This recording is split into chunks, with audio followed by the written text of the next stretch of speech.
Hi guys and gals, Froggy here. This is my 2000 Ford Explorer, and what I've got is a hairline crack in the plastic side tank on the radiator, and I'm going to show you how to do a repair. Now, I don't know, I don't think I'd call this a permanent repair, but I think it's gonna last a good long time. The option is to replace the whole radiator, which is expensive. It can be, radiator for one of these trucks is 100 to 200 bucks, I guess, depending on where you shop around and depending on what fittings it needs for tranny cooler or oil cooler or other types of fittings. And then there's installation labor too. So we're going to try and do a repair on this and see how good it comes out and see how long it lasts. So the first thing to do is take off the beauty cover and this air intake and the box for the air cleaner. Okay, now Froggy is draining the radiator. You don't want to try and do this with the radiator full because the coolant could contaminate the sealing of the repair that we're going to try and do. So just drain the radiator. You can save the coolant if it's good coolant, and you can pour it back in afterwards. So I'm just draining it into a bucket. Start draining out of the drain real easy. Take a little wire or paper clip or something and poke it up there. It might be a little bit clogged, and that'll get it flowing.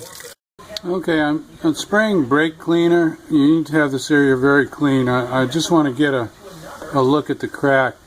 You can see where the brake cleaner is kind of seeps into the crack.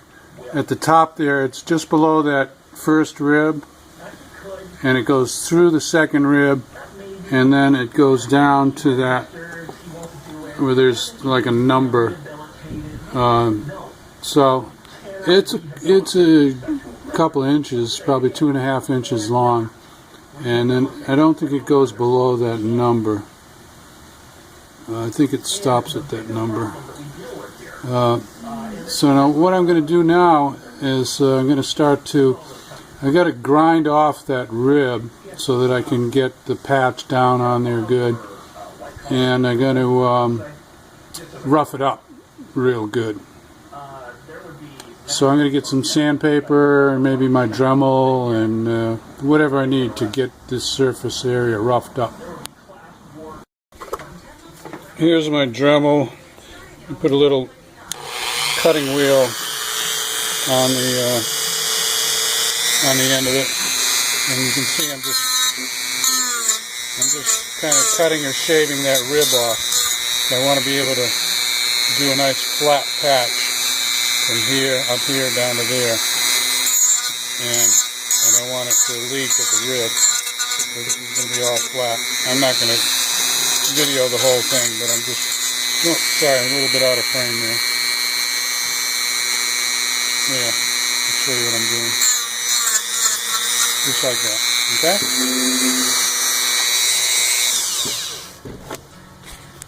One of the things you're going to find is that the plastic of the radiator tank actually melts itself onto the cutting wheel, and it still cuts, but you can really, with a high-speed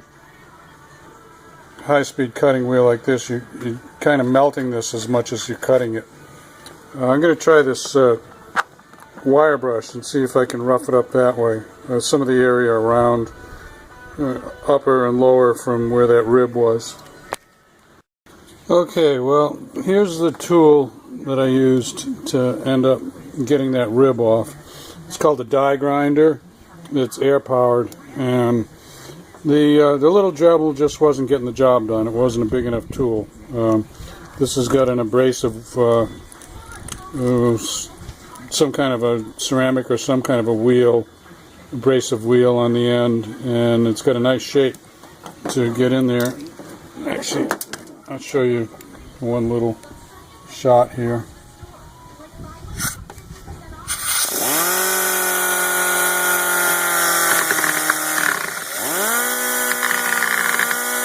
Okay, I went much faster than that. This is You have to be careful with this tool. It'll spin up to over 20,000 RPM, and pieces of this can break off and hit you, so wear glasses and just be careful with this tool.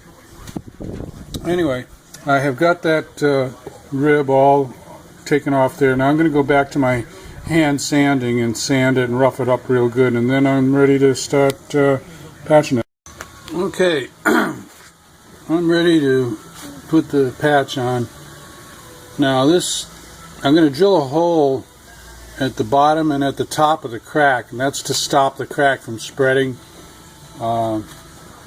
It's going to get patched over anyway, and it's leaking anyway, so it doesn't really matter, but the hole will help relieve the direction that the crack is going to go in. Just a small hole. Okay, this is my my resin and my hardener, and this is the portions that you use. I'm really not sure on. You'll have to look that up. Actually, you don't use very much of this to a lot of that. Anyway, I've mixed it up there. I've got my one piece of glass in there. I'm going to do about 3 layers, I think. So you soak the glass mat, and you just lay it on there, and you tuck it on there, and you spread it down and make sure that it's on there good. I'll show you after I do it. I really can't show you while I'm doing it. I suppose you could compare this to putting multiple layers of paint. It's better than one thick layer of paint. So I'm going to do this at least one more layer, if not 2 more layers, and then we'll see how it comes out. I think the bottom's good. My issue may be at the top there, where it was very close to that top rib that I left on there, but hey, nothing ventured, nothing gained. We're going to give it a shot. Anyway, I got to let this dry now, so I'll be back in a little bit. Okay, Froggy's done. I ended up putting 4 layers on there. I did a little online research, and you don't have to let each layer dry. I let mine dry a little bit so that it wouldn't slide around. The glass part of it actually is pretty slippery when the resin and the hardener are first applied to it. You can move it around, which is a good thing. You can position it. But I let maybe 10 minutes in between layers and just layered it on there. Press it down good. I just used my hand in a glove to press it down and smooth it out. And then you can shoot it with a little paint afterwards if you want to make it blend in. I'm not going to show you how to put everything back together because you guys and gals are smart enough to do all that.